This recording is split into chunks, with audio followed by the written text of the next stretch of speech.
Bienvenidos al módulo 3 de gamificación educativa de la teoría a la práctica. Ya hemos pasado el Ecuador, estamos por tanto, yo creo, más preparados y preparadas para reflexionar en torno a la gamificación, incluso llevarla a cabo en nuestras clases. Y hoy pues introduzco un módulo que yo creo que es realmente interesante y que os va a gustar muchísimo, porque ya introducimos las mecánicas de juego, las dinámicas también, y además ya os voy a dar también algunas estrategias tanto narrativas y de storyboard como de diseño.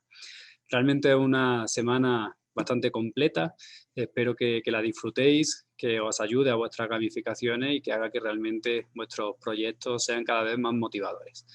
Voy a compartir la pantalla para ver los contenidos básicos de esta semana, que bueno, supongo habréis visto ya algunos de estos en el aula virtual.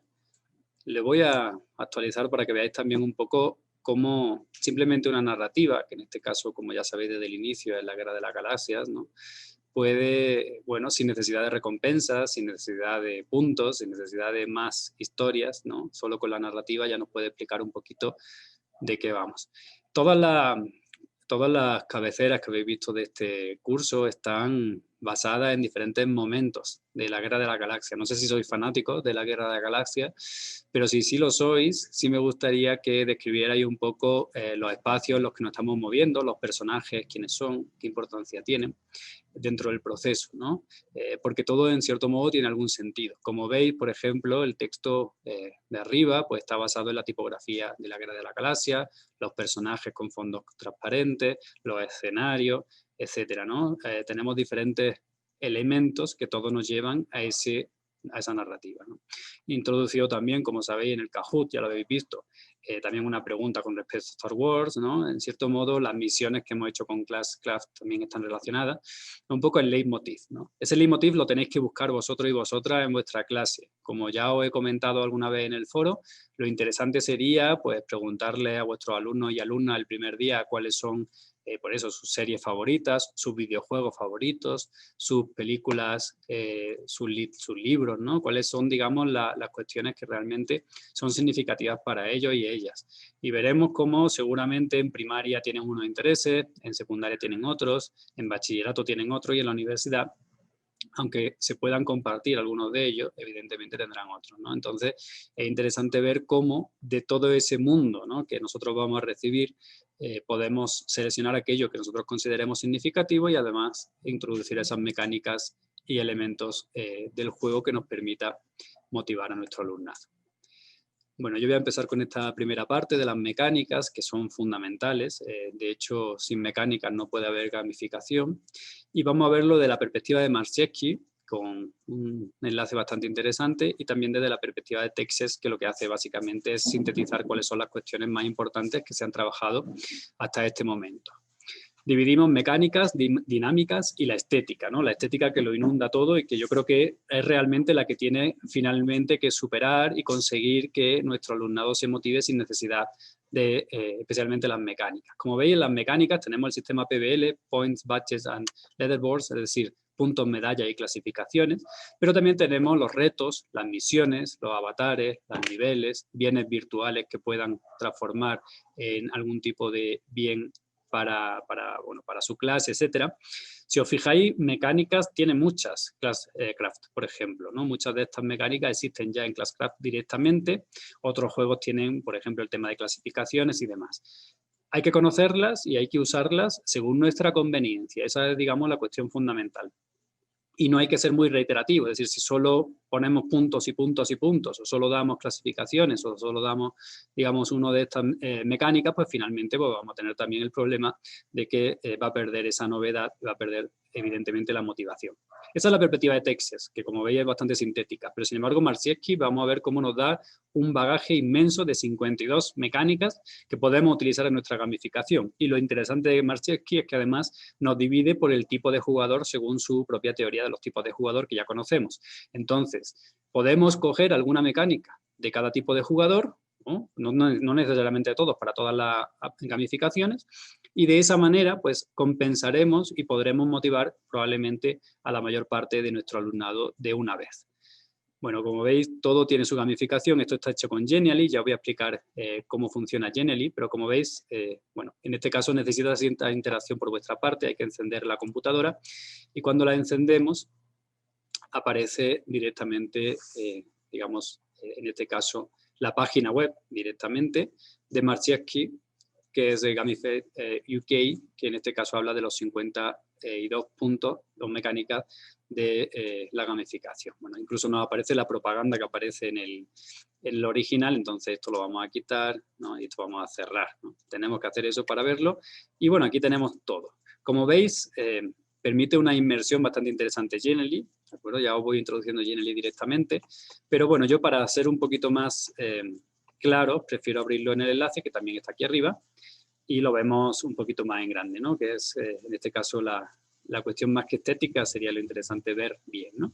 No voy a describirlas todas, muchas de estas ya os las he descrito en la fuerza de esta semana, es decir, el contenido teórico de esta semana, con sus traducciones, lógicamente, pero es interesante que veáis cómo hay, obviamente, algunas mecánicas que son generales, por ejemplo, en la necesidad de un tutorial, ¿no? Que podemos introducir nosotros o que puede introducir directamente al juego. Hay muchos juegos, especialmente los videojuegos, no necesitan que nadie te explique, ¿verdad? Poco a poco te van enseñando cómo funciona, cuál es la dinámica del juego, la mecánica, para precisamente que tú solo puedas aprender. Pero también podemos, por ejemplo, introducir señales, ¿no? Es decir, imaginaos que yo creo un vídeo y voy poniendo diferentes textos que van indicando, señalando, ¿no? Los puntos que yo considero que son más importantes. En ese sentido, serían las señales, ¿no? Como veis, el tema del progreso y feedback es súper interesante, es decir, que el alumno vea que va completando una barra, que va completando una misión hasta llegar al final y además tenga retroalimentación, que es el feedback, ¿no? El tema de la pérdida de la aversión a la pérdida puede ser un poco complicado, es decir, porque ya le estás quitando cosas, ¿no? Al alumno y el hecho de quitárselas hace que, lógicamente, se motive para no perderlas, ¿no? La temática o la narrativa, que como veis son bastante similares, la temática podría estar relacionada con un marco grande, ¿no? Y la narrativa puede ser historias pequeñas que nos vayan introduciendo. El tema de la curiosidad o el misterio, como veis, son mecánicas todas muy, muy interesantes. El tema de la presión del tiempo, podemos incorporar elementos que con un temporizador vayan bajando y cuando se acabe el temporizador tengan que dar una respuesta o tengan que haber terminado un proceso concreto, ¿no? Del juego o de la actividad. La investigación, por su parte, es súper importante, ¿no? Y necesaria en educación. O sea, hoy en día tenemos muchísimos, estamos rodeados de información por todos lados. Discriminar cuál información es relevante de cuál no lo es una tarea que yo creo que los educadores tenemos que guiar muchísimo a nuestro alumnado, especialmente por eso, ¿no? Tenemos internet, tenemos mucha información válida y otra información que es menos válida. Entonces, en ese sentido, súper interesante seguir una estrategia, en este caso para ganar. El tema del flow, que yo creo que ya ha quedado clarísimo, ¿no? Es decir, cómo debemos tener en claro cuál es la habilidad para que el reto vaya en consecuencia de esa habilidad, incluso con la necesidad de introducir diferentes niveles que permitan que ninguno o ninguna de nuestros alumnos o alumnas se quede atrás, sino que todos puedan engancharse a diferentes niveles, ¿no? Que los actos tengan consecuencias, necesario, porque si yo interactúo con un juego y no me da una retroalimentación, no hay consecuencias de lo que hago, pues lógicamente pierdo el interés. Bueno, aquí habla incluso del tema de inversión, podemos pensar en el tema de esfuerzo o tiempo nada más, ¿no? Perdonad que está lloviendo, pero bueno, espero que se me escuche bien. Bueno, luego hay algunas otras cuestiones aquí, como por ejemplo los premios aleatorios, que eran interesantes también porque hace que todos sean premiados y todos puedan motivarse en un momento determinado.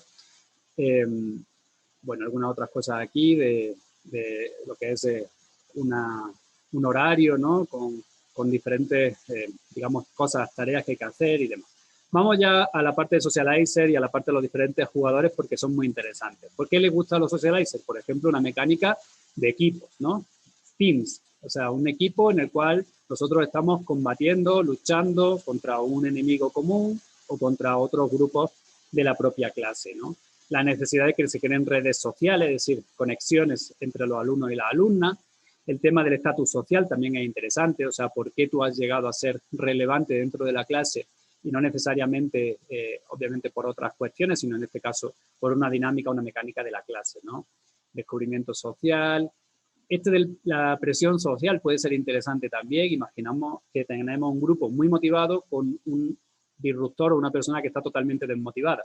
Quizá, entre comillas, por la presión social de su propio grupo y por la necesidad de colaborar y trabajar juntos para una victoria, pues esa persona puede engancharse, ¿no? Y puede de esa manera, bueno, pues introducirse y mejorar, ¿no? El tema de la competencia también bastante interesante, pero en este caso, como veis, no es un killer, es un socializer, es decir, está relacionado con una competencia sana, ¿no? Bueno, así veis que prácticamente todos tienen sus propias mecánicas, y son mecánicas muy interesantes. Evidentemente, a un espíritu libre lo que quiere es explorar, ¿no? Entonces tenemos que darle la posibilidad de que pueda explorar. Muchas veces en nuestras gamificaciones tenemos solo una linealidad, ¿no? Muy cerrada, en la cual vas del punto A al B y del B al C y del C al D. En ese sentido, pues no hay exploración posible. Tenemos que pensar mecánicas que permitan, por ejemplo, que los alumnos, con unas directrices muy básicas, por ejemplo, investiguen, exploren, busquen contenidos, hagan cosas con ese contenido y demás, ¿no? Eso podría ser muy interesante. U otro tipo de juegos que permita que no sea una linealidad absoluta, sino que como las misiones que veíamos con Classcraft, podamos tomar algún camino diferente. Que puedan elegir entre diferentes ramas, ¿no? Es decir, que vayan construyendo su propia aventura, eso es muy interesante. Y esto no necesitamos realmente ningún hilo narrativo, o sea, ellos construyen la narrativa, por ejemplo. Pensemos que nosotros le damos, imaginaos, ¿no? Yo pienso siempre desde la perspectiva de la historia. Le doy una serie de documentos cortitos y con esos documentos ellos tienen que pensar el contexto histórico, cómo se relaciona eso con la realidad. Al final están haciendo lo que hace un investigador, es decir, los investigadores recogemos documentos en los archivos y luego intentamos relacionarlos para darle un sentido histórico. Pues eso podría ser perfectamente exploración y también que tengan alternativas, digamos, de ramificación para crear, en este caso, una historia. Los easter eggs son simplemente cosas que no se esperan los alumnos o las alumnas y que aparecen de repente, ¿no? Es como nosotros estamos jugando en un videojuego y de repente aparece un unicornio. Ese unicornio es algo totalmente ajeno al juego, pero que nos puede a nosotros motivar porque es una cuestión que nos sorprende, ¿no? La sorpresa es muy interesante y evita y rompe, lógicamente, toda la monotonía. Otras cosas interesantes, contenido extraño, ¿no? Que de repente ellos puedan descubrir en un lugar apartado, en un lugar donde no se esperan que vayan a encontrar eso, ¿no? Podría ser interesante. Darle herramientas de creatividad para crear o para, en este caso, personalizar directamente sus avatares también es parte, digamos, de lo que esperaría un espíritu libre dentro de un juego. Bueno, así como veis con todo. Yo he ido sintetizando en el texto y no quiero alargarme demasiado en esta presentación. He ido sintetizando en el texto cuáles son los principales, desde mi perspectiva, pero desde luego todos son útiles, cómo podemos utilizarlos y qué ventajas tienen en el alumnado. Lo más interesante de todo esto es que los veáis los 52, los resumáis o vosotros, si no encontráis alguna definición, podéis traducirla o la busquemos y debatamos precisamente en base a todo esto, pues son muchísimos para ir describiéndolo uno a uno, cuáles son los más interesantes, cuáles son los que son compatibles, por ejemplo, cómo podríamos coger unos y compatibilizarlos con otros en una actividad gamificada y pensemos directamente ya en nuestro diseño de juego desde la perspectiva del tipo de jugador. Fijaos que, por ejemplo, a mí me interesan siempre mucho los disruptores. He insistido mucho desde que hablamos del tipo de jugador disruptor, porque yo creo que especialmente a él debemos enfocar nuestra gamificación. Porque es el alumno que no solo es disruptor con nuestro juego, es disruptor con el sistema educativo en muchas ocasiones, es disruptor con el comportamiento con sus compañeros, es disruptor probablemente con problemas familiares también, es decir, hay muchos problemas generalmente que están relacionados con los disruptores en general, ¿no? También con su relación con los profesores, etcétera. Entonces, si nosotros como profesores conseguimos engancharlo y conseguimos de alguna u otra forma que se integren dentro de la clase, pues nuestra gamificación puede tener un peso no solo ya en nuestra materia, sino también quizá en su sistema, ¿no? En su sistema educativo o en su relación con el sistema educativo, que puede ir mucho más allá, ¿no? De nuestra propia materia. Entonces yo por eso siempre le doy mucha importancia a los disruptores. Recordad que los disruptores quieren cambio. El cambio puede ser irse de la clase, el cambio puede ser no estar en la clase, no estar en el sistema educativo, odiar a sus compañeros. A ver, siempre maticemos las palabras, ¿no? Pero si se lleva mal con sus compañeros, no está integrado dentro de los grupos. Entonces, ese cambio lo debemos enfocar hacia algo que a nosotros nos interese. Por ejemplo, aquí dice plataformas de innovación. Recordad que los disruptores también tenían 4 subtipologías y muchos lo que quieren es poder ellos innovar, poder ellos crear dentro de la plataforma. un sistema de votación, por ejemplo, especialmente para los influencers, que ellos vean que también sus ideas y sus opiniones son escuchadas, incluso que pueda haber un sistema democrático de votación. De nuevo, herramienta de desarrollo, es decir, a ti no te gusta esta plataforma, perfecto, toma el mando de la plataforma, construye tú una actividad que realmente sea relevante y construye una cosa que pueda motivar también al resto de tus compañeros. El tema de ser anónimo, ¿no? Esto es bastante interesante, es decir, nosotros muchas veces premiamos o castigamos precisamente porque sabemos a quién estamos premiando o a quién estamos castigando, ¿no? No necesariamente porque queramos perseguir a un alumno en concreto, pero hay veces que probablemente algún alumno no diga su opinión verdadera precisamente porque no tiene anonimato, porque tiene que dar la cara. Entonces, el tema del anonimato puede ser interesante. También se nos puede ir de las manos. Yo, por ejemplo, hay algunas cosas que sí hago totalmente anónimas en mis clases. Por ejemplo, cuando les pido que hagan una retroalimentación, ya os explicaré un sistema que es súper interesante con una lluvia de palabras. Ellos son totalmente libres de escribir lo que quieran. Un día me podré encontrar quizá con un insulto, ¿no? O con una palabra malsonante. Y es fácil que si me voy a la secundaria sea más fácil que suceda esto, ¿no? Pero es un riesgo que yo creo que podemos y debemos correr en tanto en cuanto ellos realmente se van a poder expresar libremente, ¿no? Y esa libertad a veces tiene consecuencias. Bueno, aquí dice light touch, esto se refiere realmente a cómo que nuestras reglas no sean súper estrictas, es decir, que seamos o tengamos cierta flexibilidad. De nuevo, conforme nos acercamos a niveles primarios, yo creo que ciertas reglas más o menos claras deben ser asumidas por el alumnado, ¿no? Pero no seamos absolutamente inflexibles, y menos en un momento, en un contexto como el actual, en el cual estamos en pandemia, tenemos dificultades a veces para conectarnos y demás.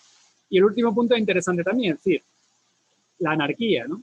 Aceptemos en un momento determinado que nuestra gamificación no ha funcionado y quememos todo y empecemos de cero. Eso también puede ser una cuestión interesante y que podría motivar en esa reconstrucción, evidentemente, a los disruptores, ¿no? Bueno, no voy a continuar, lo voy a dejar aquí. Aquí tenéis incluso la tabla periódica de la gamificación. Realmente yo creo que está muy bien pensado y muy bien trabajado y es súper interesante para que lo analicéis, ¿no? Bueno, por otro lado tenemos la dinámica, ¿de acuerdo? Con Teixeira solo hablamos de las mecánicas y Marczewski se centra fundamentalmente en las mecánicas. Las dinámicas son cuestiones que están alrededor y que ayudan a continuar, digamos, la aventura, ¿no? Por aquí se habla de recompensa, se habla de estatus, de logro, autoexpresión, competición, altruismo, retroalimentación. Al final las dinámicas lo que hacen es que los alumnos se sigan enganchando, ¿no?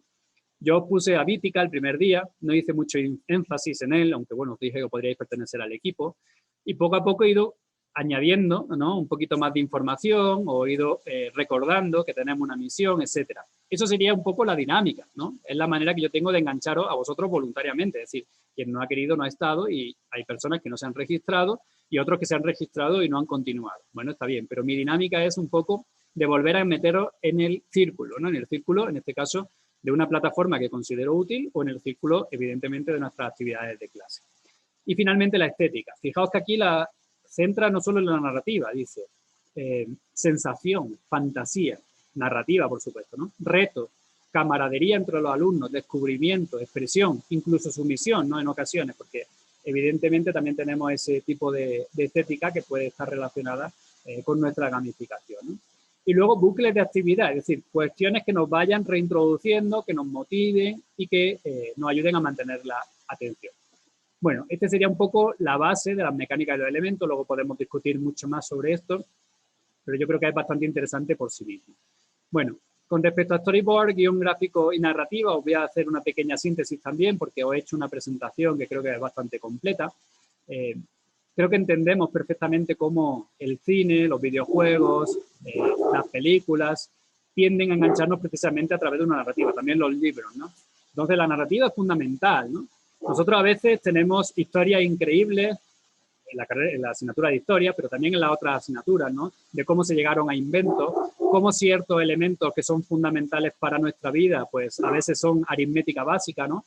Y cuestiones así que no las explotamos lo suficiente, ¿no? A veces quizás porque estamos muy acostumbrados a dar nuestra clase teórica y no nos salimos de ahí. Entonces, darle una narrativa, que a veces puede ser la propia historia real, ¿no? De los hechos, de las fórmulas, ¿no? De cómo se construyen todo este tipo de elementos, es fundamental, ¿no? No voy a perder tampoco mucho tiempo, voy a ir más o menos rápido.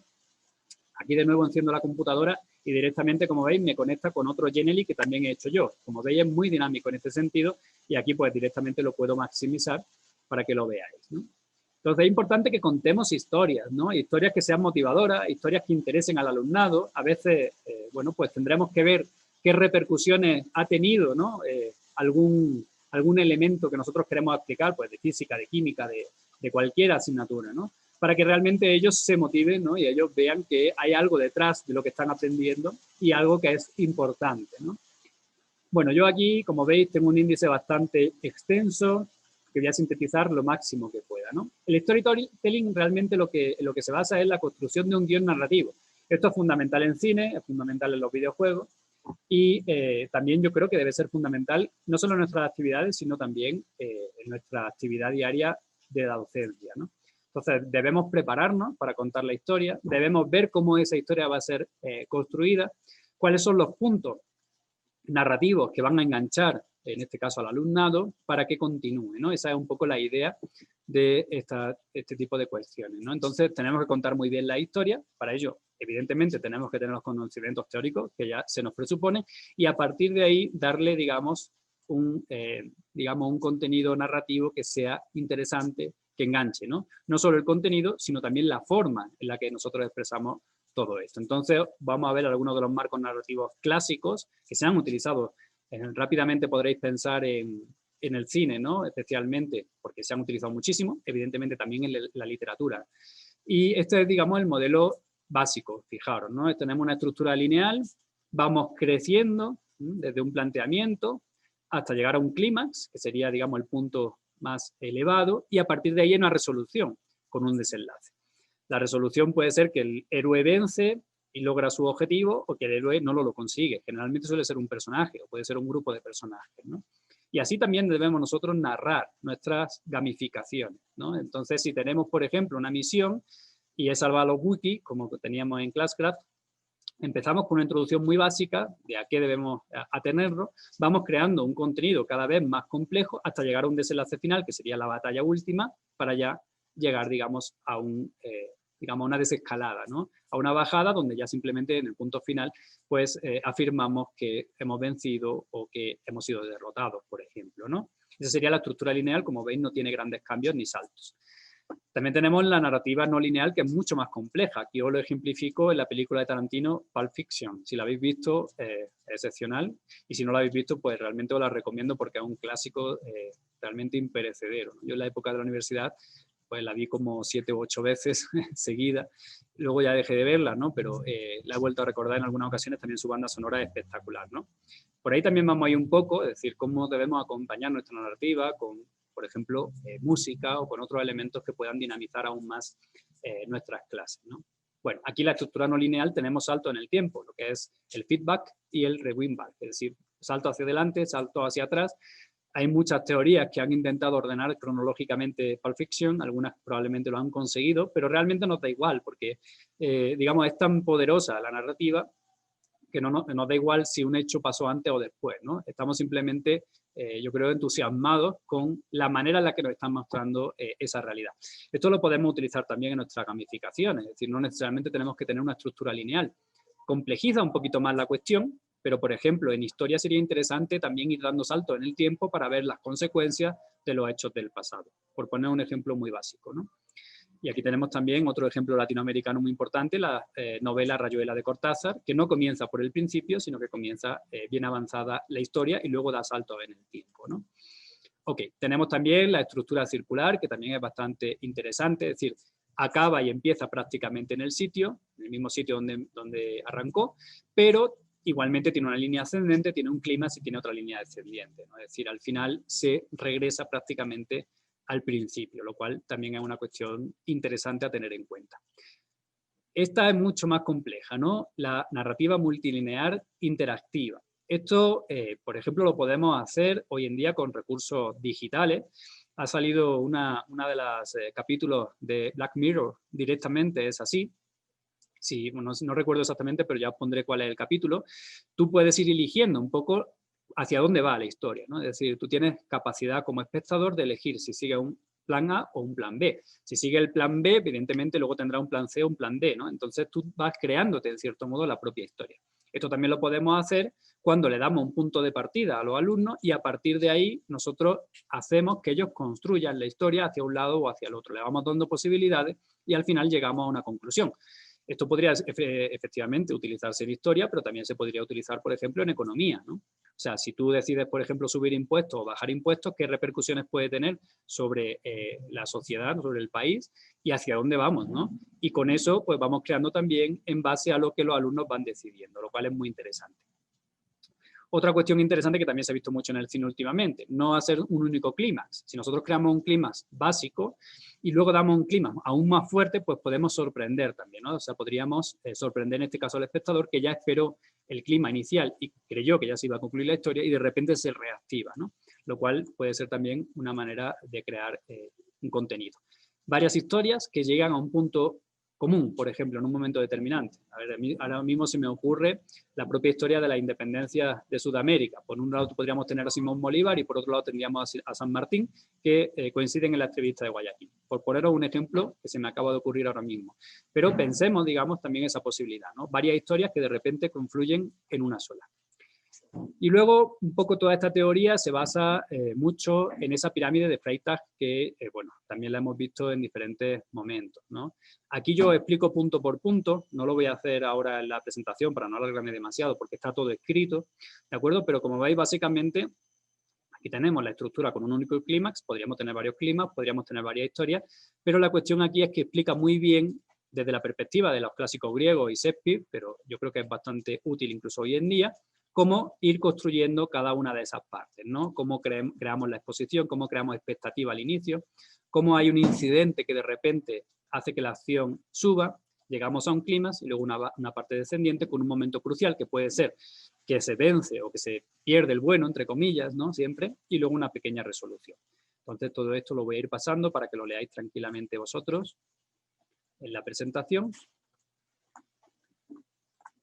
Y vamos a los 8 pasos de Dan Harmon, que me parece súper interesante también, un guionista actual, que lo que pretendía es ver cómo funcionan las series fundamentalmente digamos, el cine en general para crear una estructura que siempre funcione, ¿no? Entonces, si os fijáis, tenemos un punto en el cual el protagonista está en su zona de confort, pero de repente hay una necesidad, o se crea un incidente o algo no está bien. Eso hace que se cree, digamos, un traspase, ¿no? Esa línea, ¿no? Y de esa zona de confort y vaya a una situación que es totalmente novedosa, ¿no? A partir de ahí va a buscar, va a probar, ¿no? Para adaptarse a diferentes situaciones que en muchas ocasiones tengan peligro.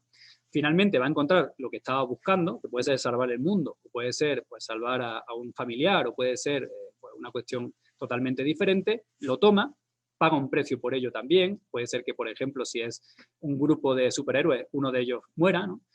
Vuelve a la situación originaria, ha habido un cambio evidente, por ejemplo, el mundo se ha salvado, ¿no? Se convierte en maestro de ambos mundos, significa que ha dominado el mundo anterior y el mundo nuevo, y de repente ya llegamos otra vez a la zona de confort, ¿no?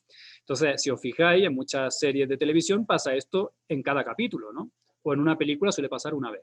Fijaos que hay una parte de orden y hay una parte de caos, ¿no? Entonces, cuando se llega al caos, la idea es que se vuelva otra vez a esa parte de orden. Aristóteles también trabajó esto, pero en base fundamentalmente a la tragedia griega. Él separó la próstasis de la epístasis de la catástrofe, ¿no? Entonces, en realidad, hay un momento en el cual hay una cuestión súper, en este caso dramática, evidentemente, y además se crea una injusticia, en este caso tenemos una ejemplificación aquí, yo creo que bastante evidente. Ella tiene la necesidad de enterrar a su hermano, aunque ha sido, digamos, prohibido, ¿no? esa cuestión, y evidentemente paga un alto precio por ello.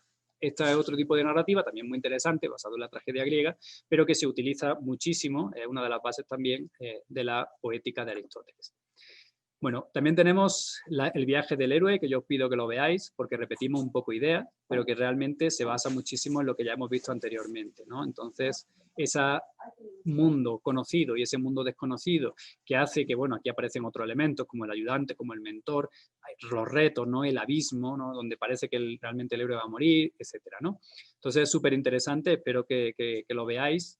También en este vídeo que os he colocado aquí, porque es una ejemplificación, en este caso gráfica, de lo que os estoy diciendo con el viaje del héroe, lo vais a ver directamente, ¿no? En este caso, cómo va construyéndose esa narrativa.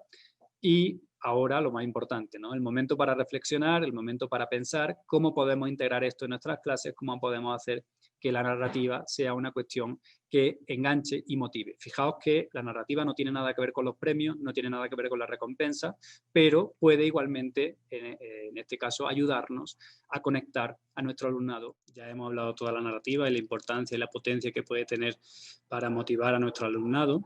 Y ahora os quiero pedir que echéis un vistazo a este apartado donde tenemos diferentes herramientas muy útiles para empezar a diseñar desde cero nuestras clases y de una manera totalmente gratuita. Algunas tienen versión de pago, otras son 100% gratuitas, otras son versiones más simples, de otras un poquito más complejas de pago, pero con estas sencillas podemos perfectamente trabajar nuestros diseños, ¿no? Aquí, por ejemplo, tenemos Canva para realizar diferentes lienzos que al final son imágenes que pueden tener diferentes plantillas y que nos pueden servir muchísimo para la ambientación. Tenemos Genially, que es una plataforma que en sí misma ya permite gamificar y que nos permite crear animaciones de manera muy sencilla y muy eficiente.